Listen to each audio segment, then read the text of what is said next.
My screen share on. And we will go from there.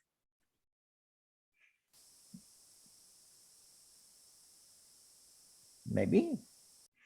Come on. There we go. Okay. Well, welcome back. We have been talking about the early Christian church. And last week we started talking about that period of time after the apostles and before the end, or at the end of the first century, that's generally called the Apostolic Age. So we're talking about a period of time roughly of 40 to 50 years, when a period of time when most of the apostles had died, and only a few remained. John, of course, lived, we think, pretty certainly to almost 100 AD. But other than that, most of the apostles died rather early. So let's kind of review just real briefly what I talked about last week. We talked about how in the beginning, most of the followers of the way, and that's what it was called. It wasn't called Christianity in the beginning. They were sometimes called Christ followers, but they still thought of themselves as Jews primarily. Well, most of the followers of the way thought that Jesus was going to come back really quickly and bring back his army with him. That's what the Messianic theory was all about. Well, of course, as that didn't happen, they had to reread the scriptures, and they begin the Old Testament, and they begin to see and begin to understand from what they'd heard from Jesus that indeed that wasn't necessarily going to be the case, that we wouldn't know exactly when, Jesus was going to come back. So they begin to, go out and do as Jesus said, do the Great Commission, to go out and minister primarily to Gentiles. In the beginning, it was primarily to Jewish followers, but as that developed, they begin to go out and more begin to appeal to the Gentile communities. This is the upper room again, where the meetings occurred at Pentecost, and when the church kind of had its origins. And then we talked about how Peter was the initial leader of the church, obviously. And we know from Jesus saying that, that he would build his church upon him, the rock. But eventually, Jesus's brother, James the Just, kind of eclipsed Peter in the church of Jerusalem. That wasn't necessarily a split. It was because that Peter was doing missionary work. He was gone away more, but also because James was a more traditional Jewish follower. And as a result of that, he maybe just appealed to more of the Jewish community within Jerusalem than did Peter. Eventually, of course, they begin to kind of bring their beliefs together. And it took a while for what we now know as the New Testament to be written. In the beginning, it was all oral. And the earliest kind of traditions that we have were what were called creeds, which were statements of belief. And I mentioned that 1 Corinthians 15th chapter 3 and 4 was primarily one of the earliest creeds. And I'll repeat that again for you. You can see it here on the screen. For I handed to you as our first importance what I in turn had received, that Christ died for our sins in accordance with the scriptures, and that he was buried, and that he was raised on the third day in accordance with the scriptures, and that he appeared to Peter, then to 12. Then he appeared to more than 500 brothers and sisters at one time, most of whom are still alive, though some have died. Then he appeared to James, then to all the apostles. So this was Paul's kind of interpretation of a statement of belief, a creed. There were more than one creed. And if you've been following Pastor Dwayne, he went into great detail last week about the creeds and the different ones. And then we talked about, again, how the earliest followers just kind of, they had to kind of have a mindset. They had to have a reset about the concept of the second coming and what it exactly meant. We talked about how the earliest Christians continued to act as Jews because that's what they were. They saw themselves as Jews. and they observed the holy days. They had reverence for the Torah and fasting, but they did add two practices which were kind of unique to their religion. One of them was baptism, and one of them was partaking the Eucharist or the Holy Communion meal. Baptism, of course, has a history in Judaism where they did purification by water. And John the Baptist, of course, had kind of opened up the concept of baptism. But it became really new with the death and resurrection of Jesus, because it became a symbol where a believer kind of pronounced his belief in the church. He kind of shared the death and resurrection of Jesus. It was a cleansing of sin, and it was in kind of installing the Spirit upon you. So that's basically the first one. The second one, of course, and this is a picture of the baptism we saw last week. The second one, of course, was the Eucharist, which was the Lord's Supper that Jesus basically oversaw the night before his or the Passover meal before he was killed. Luke 22:19, as the church became more ritualized, the Catholic Church began to see it more than just a symbol. They begin to see the concept of what we now call transubstantiation, where the Eucharist actually becomes the body and blood of Christ. Now, most Protestants don't necessarily accept that. Most Protestants see the Last Supper, the Passover meal, the Eucharist, the Holy Communion as a symbolic partaking of the body and blood of Christ. As the church grew, began to include Gentiles under Paul's ministry, there began to be a split. And this really was seen in 70 AD when Jerusalem was basically torn asunder by the Roman army. And then by 132, when the final Roman-Jewish war took place and Jerusalem was all but totally destroyed and wiped off the face of the map. By this time, the split between Judaism and this new church, Christianity, had become complete. And, while Jews could still become Christians, just like Gentiles could, it was no longer primarily a Jewish-oriented church. And of course, this is the painting of the Last Supper. So we talked finally last week about the Didache, which was this first early kind of statement, summary of doctrine, teaching as it's called, kind of like a catechism. Most scholars think it came out of the Council of Jerusalem in 4950 AD under James the Just. I'm not saying he wrote it. I'm just saying that probably it had its origin in that meeting, because I'm sure they begin to say, what do we need to do here to be Christian? What is it that we need to follow? And since there was not yet a New Testament, they begin to write some of these down as kind of like a guide to the new Christian. We know that it's somewhat similar to the Gospel of Matthew, which of course would be obvious because Matthew was amongst one of the first Gospels written, and Matthew, of course, was directed primarily to the Jewish community, trying to convince them that Jesus was the fulfillment of the Old Testament. The Didache, I mentioned last week, had four basic parts to it. There was, first of all, there was a kind of a statement of two ways about one was lead to life and one would lead to death. It had the Lord's Prayer, as we know it, pretty well complete. Then there was a vice list, a bunch of thou shalt nots. As I told you last week, I was raised in a Baptist church, and we had a whole lot of thou shalt nots in my church. And then it talked some in the third part of the Didache. It talked about rituals and how to do them, how to baptize. Again, Pastor Dwayne went into much more detail about this last week in his Bible study. If you listened in on that, he talked about how that it had to be done in moving water, or should have been done in moving water. But if not, then you could sprinkle. And the Didache just had some really complete ways in which to fulfill these rituals. And then it kind of had a brief kind of organizational type thing.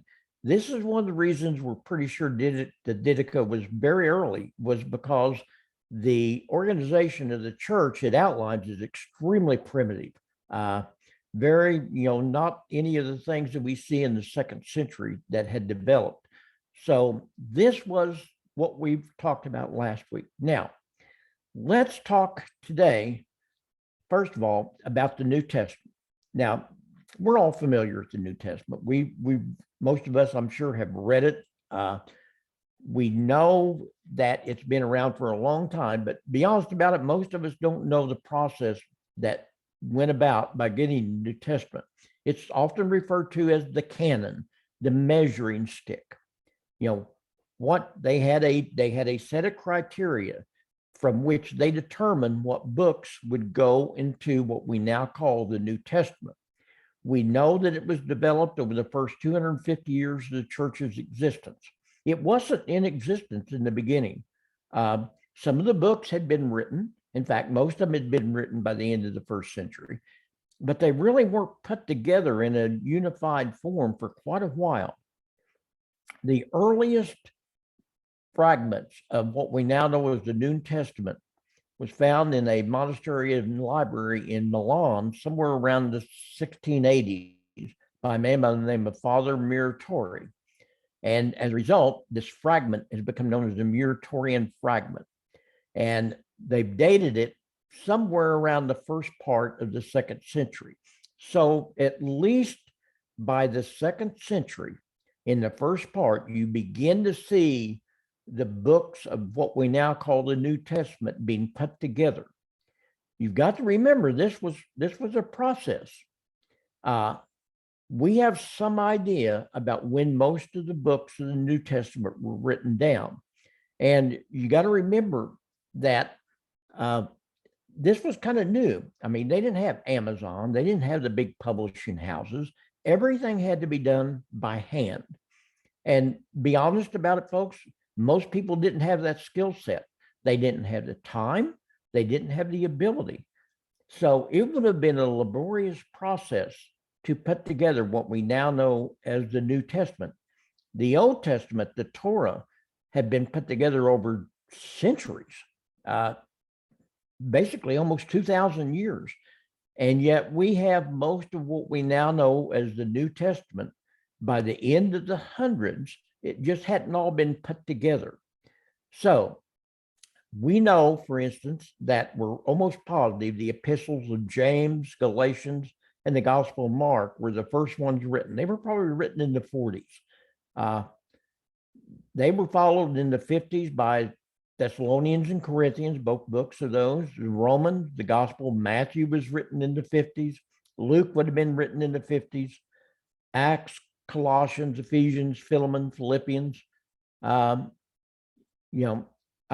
me, those were the ones written in the 50s. In the 60s, you would have seen Acts, Colossians, Ephesians, Philemon, Philippians, 1st and 2nd Timothy, Titus, Hebrews, the two books of Peter and Jude. And then John's gospel and his 3 letters or epistles, plus his book of Revelation, would have been written a lot later, probably in the late 80s, early 90s. They were much different than the other books of the Bible. So this was kind of the books of the Bible. But again, remember, they were separate. They weren't put together into a canon in the beginning. That was a process that took about 250 years. So, pardon me, I didn't mean to go past that so fast. That is the Muratorian Fragment that they found in this old monastery in the 1600s. It's the earliest fragment of the books of the New Testament. It wasn't complete, but it had many of them in it. The writing down of the New Testament probably occurred because the apostles had an urgency to write them down. They began to realize that their days were numbered. Again, if Mark wrote the first gospel in the 40s, that was approximately 20 years after the death of Jesus. and he probably began to have an urgency. He knew Peter was getting up in ages, and if indeed the Gospel of Mark is basically Peter's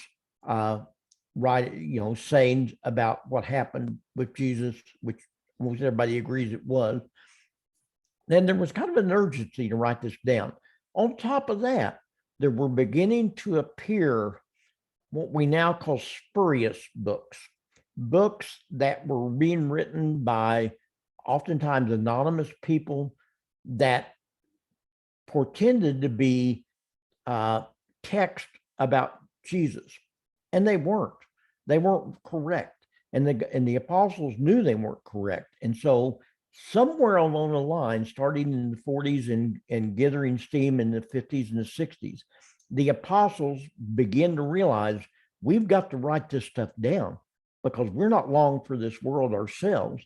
And if we don't write it down, somebody, there's going to be a dilution of Jesus's testimony and his ministry, and we're not going to know the unvarnished truth. And so they begin to write down their what we now call the books of the Bible. And again, this was a process, folks, because it all had to be done by hand, and there weren't a whole lot of people that could do that. It wouldn't be until the 2nd century that a compilation known as the New Testament began to circulate. So it was pretty late in the 2nd century before we begin to see what we now call as a complete New Testament out there.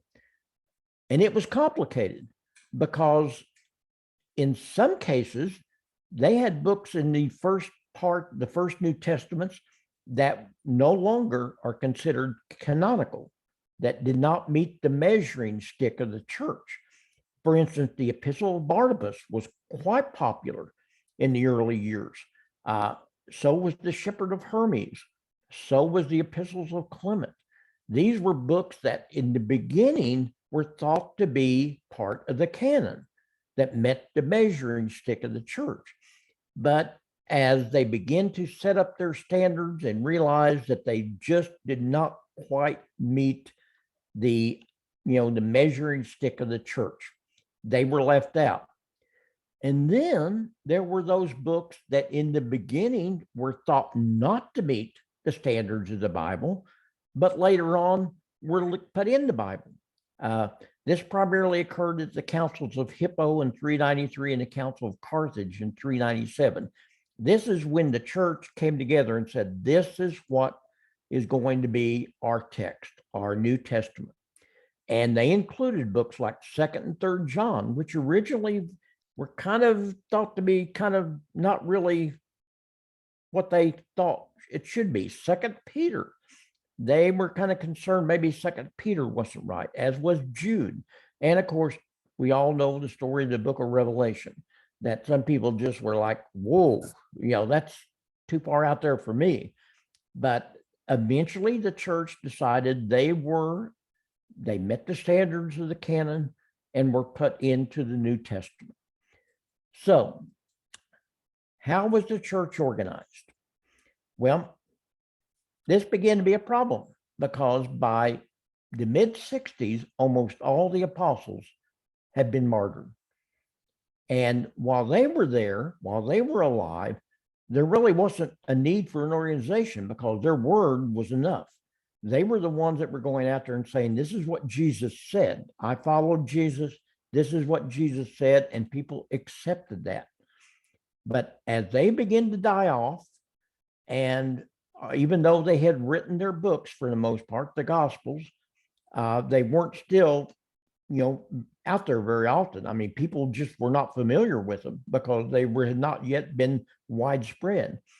There began to be a need for putting a organization in place. And so the apostles realized if we don't do this, there's going to be a problem of leadership. There's always a problem of leadership in government or religion or whatever, as the old leaders die off and new leaders come on. And so they said, we need to set up a process of leadership.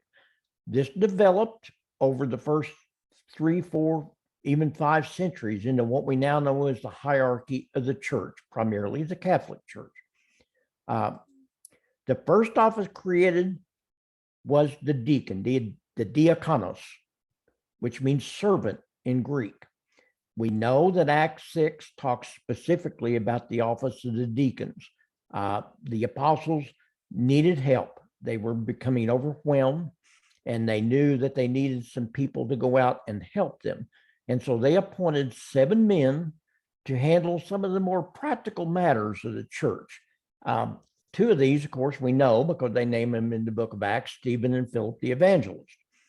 And their job initially was to distribute alms to the widows of Hellenistic Jews. So as Hellenistic Jews would become part of the new Christian church and they die off, then their widows were not being taken care of by the traditional Jewish community. And so they appointed these deacons in part to help distribute alms. That was one of the really important things about the early Christian church, and one of the reasons it was so popular and grew in popularity, they would take care of each other. And of course, as this office began to grow, they would write things down. They would distribute decisions on spiritual matters. And so the deacons became a very important part of the early church. And of course, that whole concept comes down to us even yet today in churches. Well, as Christianity grew and began to spread outside of Jerusalem, it began to spread to larger cities like Antioch and Ephesus, and eventually Rome and Alexandria, Egypt. And as it began to grow, obviously the apostles could not govern these churches. And so there began to be a need for a leader to be put in charge of these churches outside of Jerusalem. That is when you begin to see the office of elder or bishop, the episkopos, begin to develop. It means overseer in Greek. And you see these 3 terms used kind of interchangeably within the New Testament that talks about them in kind of the same tones. So elders or bishops or overseers are all kind of the same thing in the New Testament. Eventually, as the church spread into these big cities, and they begin to spread out into the rural areas. Well, again, initially the bishop could take care of that, but as the religion grew, there was a need for someone out in these more rural areas, the smaller communities, to minister to the faithful. Somebody had to baptize, somebody had to administer the Holy Communion, somebody had to teach. And so they began to create the office of what originally was called a presbyter, which of course is where we get the word Presbyterian from. And this office, under the direction of the bishop, was responsible again for the typical overseer duties, as well as administering the Eucharist and the baptism. Eventually, these presbyters became known as priests or pastors, shepherds. So you kind of had a 3-tiered hierarchy. You had the bishops, you had the deacons, and you had the presbyters, or the priests and the pastors. And it was this 3-tiered hierarchy that was in place by the end of the 1st century. And this is how it remained for some time. The question I've been asked time and time again by different people that know that I'm working on this is, when did the Bishop of Rome start to be called the Pope? The Pope literally means pater or papa. And in the beginning, that term was used to apply to bishops. They call all bishops popes.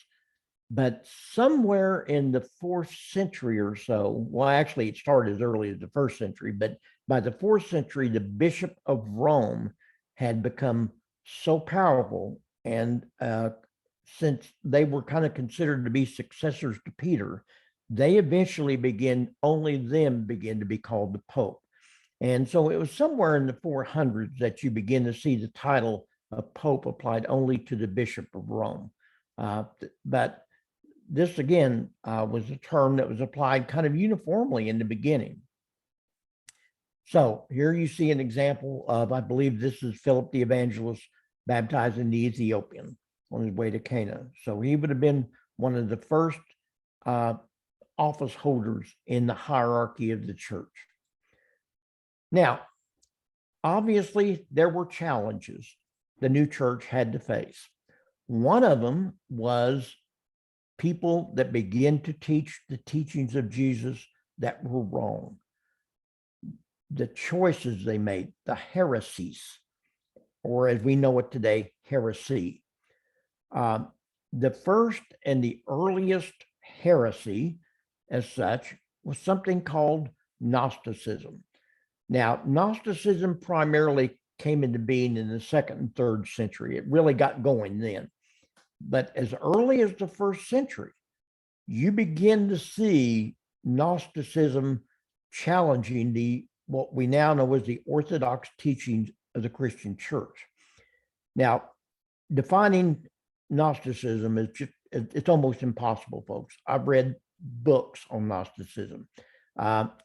I say it's kind of like nailing Jello to a wall or herding cats. It's almost impossible to do. And there's a reason for that. First of all, Gnosticism was not a unified movement. There was not a consistency of ideas. It was a myriad of ideas, and they usually centered around a single charismatic leader. And these groups were not exclusive, and yet they saw their dogma, their doctrine as unique. There was no cohesion. And as a result, you would have a Gnostic over here that would believe this, a Gnostic over there that would believe that, etc.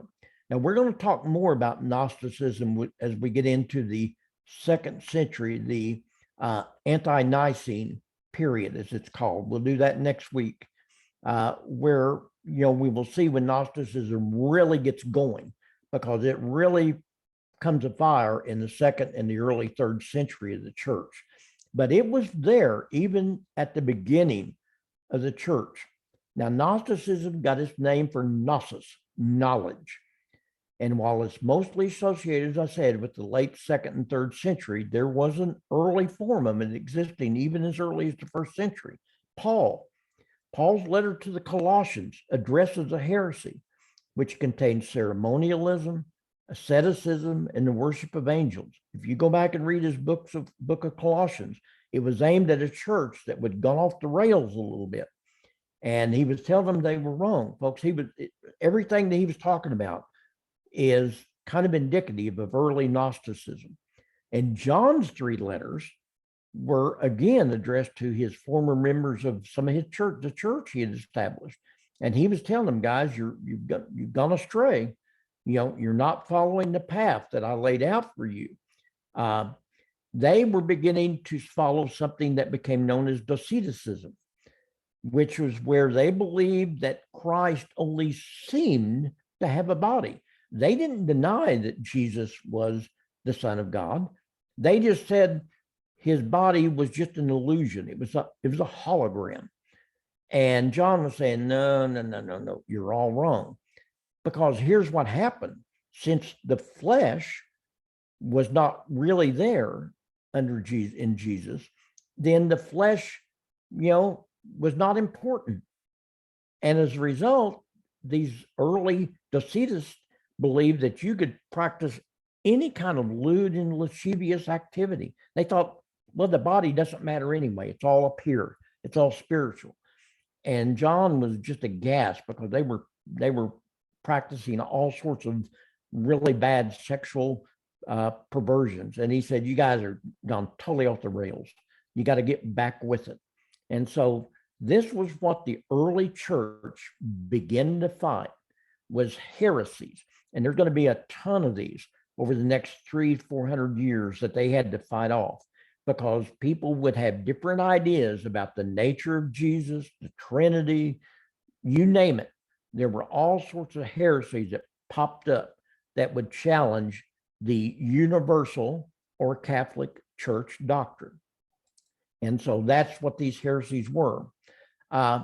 Nobody knows exactly how this all came about. There is a theory that a man by the name of Simon Magnus is often referred to as the father of Gnosticism. You may, if you've read your Bible, you know that in the book of Acts, chapter 8, 9 through 24, we see where Peter confronts Simon Magnus. Simon Magnus had been baptized early on by Philip the Evangelist, but he had been a magician and an illusionist as such. And evidently, he went back to his prior life. And when Peter came to Samaria and began to, lay hands on believers and they received the Holy Spirit, he wanted to do that. He said, "Give me this power, Peter, that on whomsoever I lay hands, you may receive the Holy Spirit. I'll give you money. I'll pay you." And Peter just basically rebuked him, said, "You got it all wrong, buddy. You can't buy this power. You have to believe." And Simon Magnus, he was off the rails as such. And so he continued his heretical ways. Now, church tradition says that he began to preach that he himself was Jesus. And then he began to preach that he was the Holy Spirit. And it finally got down to the point where he was saying now he was God. And Simon Magnus was just really out there. And then he took his magical act to Rome. He thought, hey, this will play well in Rome. They love this kind of stuff. And he took his consort, his harlot, Helen, with him. And they went to Rome and he began to perform his magical acts for the elite of Rome, particularly Nero. And they loved it. He was right. They believed in it. I mean, they were paying him money and they thought, man, this is fantastic. The story goes, and again, this is church tradition, that Peter went to Rome when he found out all this was going on. And he went to one of these acts in one of the amphitheaters where he was doing this. And that at that time, Simon Magnus was performing a levitation act where he was floating in the air. And Peter denounced him in the name of Jesus, and he fell to the ground, broke his legs, and ultimately died probably of an infection. Some people say this is when Peter and probably Paul were in prison for the last time prior to their execution. Again, we don't know. This is all church tradition. This is what they say.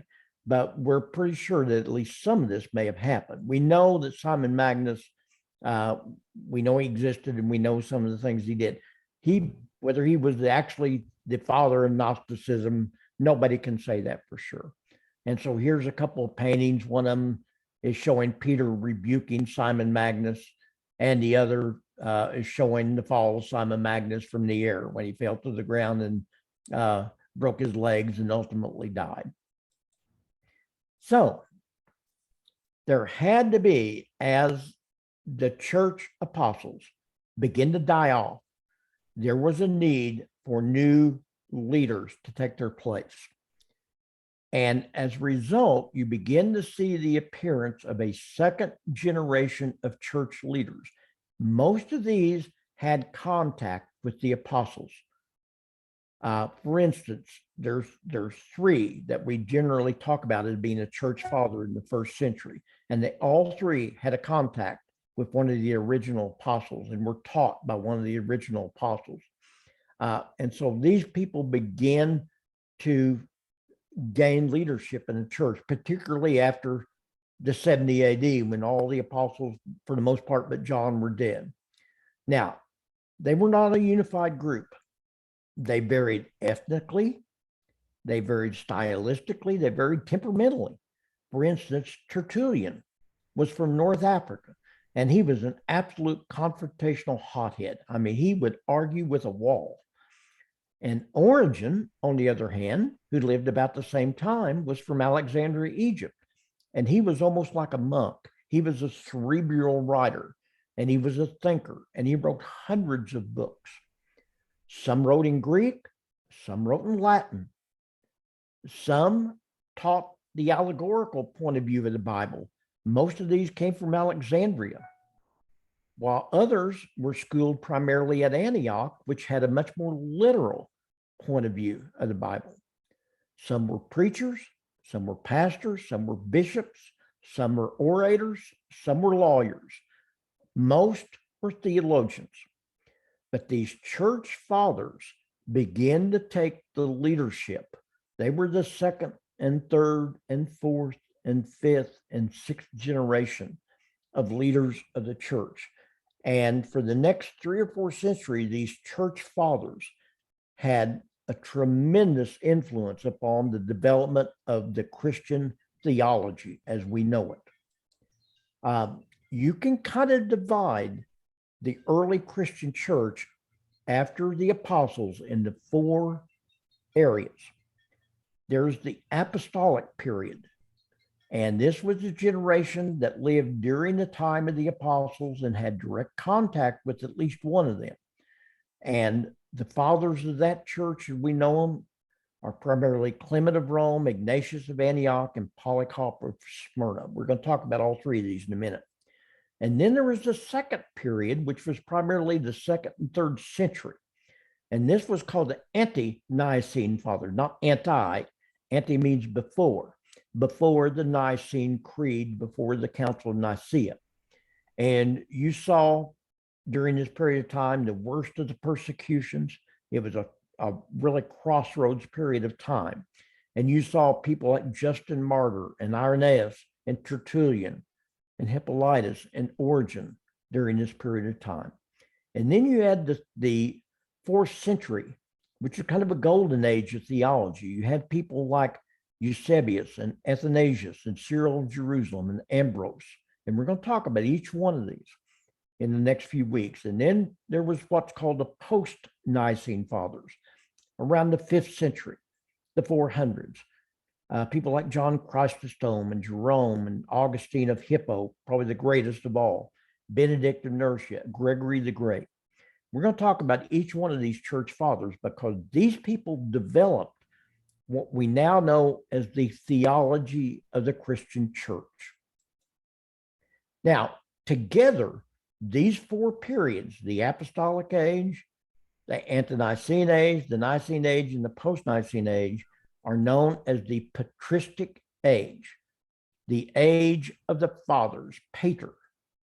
During the time period, the early Christian church developed its relationship with Judaism, which was often not good. It established a New Testament canon. They wrote apologetics in defense of the faith. They settled doctrinal issues of theology, and all trying to achieve a consistency of faith within the universal church. In other words, during these 4 periods, the church as we know it today began to develop. In order to be classified as a church father, the church said that you had to follow orthodox doctrine, you had to demonstrate holiness, and you had to have approval of the church. And so all these people kind of met that criteria, although some of them kind of got astray for a while. So let's look real briefly here at the first 3 fathers of the 1st century, the Apostolic Age of the Christian church. The first one was Clement of Rome. Clement lived from about 35 to 99 AD. So he was born approximately right after Jesus was crucified, and he lived to almost the end of the 1st century. And he's generally considered the first of the Apostolic Fathers. Tradition says that Peter personally appointed him as the successor to the Bishop of Rome. He said, "You are going to be the next Bishop of Rome." Now, there's some debate about whether or not he was actually the first or the second or the third, but that's a debate we don't want to have. It's not worth it. All we know is that he was one of the very important early church fathers. We know he wrote a lot, but we don't have a lot of his writing left. Most of it has been lost. The only thing we have is something where he wrote a letter to a Corinthian church that was having problems with who was in charge. And he was basically setting the standard for who would be in charge of that church. And he was kind of basically asserting his own authority as the Bishop of Rome. This is when you begin to see the Bishop of Rome begin to assert their authority over the other churches. Some scholars think that he is the Clement mentioned in Philippians 4:3.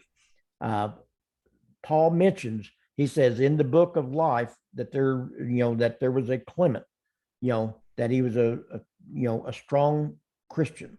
So this may have been the Clement that we're talking about here. Tradition says that under Trajan, the emperor of Rome, at the end of the 1st century, he was banished because of his Christian work. He was sent to a rock quarry in what we now know as the Crimea, and that because he was ministering to other prisoners, he was basically thrown into the Black Sea and drowned. So this was the first of the 3 church fathers of the 1st century. The second one was Ignatius of Antioch. Antioch, remember, was this huge church where Christians were first began to be called Christians. And he was the bishop of Antioch. We don't know exactly when he was born, but we're pretty sure he died about 108. Tradition says that he was taught by John himself. John apparently was a teacher in Antioch, and that he actually taught Ignatius himself. It's also said that Peter left instructions for him to be appointed to that post after he left Antioch for Rome. So he would have had direct contact with at least 2 of the original apostles, John and Peter. Church tradition says that he was one of the children blessed by Jesus in Matthew's 18th chapter. We don't know that for sure, but that's the early tradition. Early in the 2nd century, he was taken prisoner during Trajan's reign, transported to Rome, and some say he was brought there so he could be kind of entertainment. On his way, he was allowed to write letters, and he wrote letters to 7 churches. Some of these were the same churches that John had mentioned in the book of Revelation. And he also addressed congregations. He was kind of treated as royalty almost. He got to Rome and he was martyred. He was martyred in the Colosseum by being torn apart by beasts for the entertainment of the Roman citizens. And then finally, there was Polycarp, of Smyrna.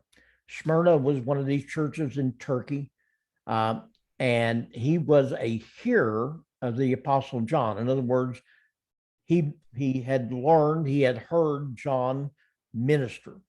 He was also a student of Ignatius of Antioch, the man we just talked about. And he, in turn, was a teacher of Irenaeus, one of the greatest of the Ante-Nicene fathers. So he had a real connection here going on. His only surviving text is the Epistle of Polycarp to the Philippians. And he was a bishop for over 40 years in Smyrna. And he was an elderly man. And it's recorded that Marcus Aurelius, the Roman emperor, decided to put him to death, ordered him to be put to death. And there is an eyewitness testimony to Polycarp's martyrdom, and it's very intense. He was burned at the stake, pierced with a spear, and there's a long narrative about how he died that you can read. So this was the Apostolic Age. You begin to see the church being formed. After this comes what's called the Anti-Nicene Period, and that's what we're going to talk about next week. That's the period of time primarily of the 2nd century and a little bit of the 3rd century, when you begin to see the growth of the church. It was a critical period for the church. It was a crossroads period because it would have been really easy for the church to have died out at this time. And had it not been for some strong leadership, and of course, if you're like me, a Christian, you believe that it was God's will that it not die out, obviously. So that's it for the day.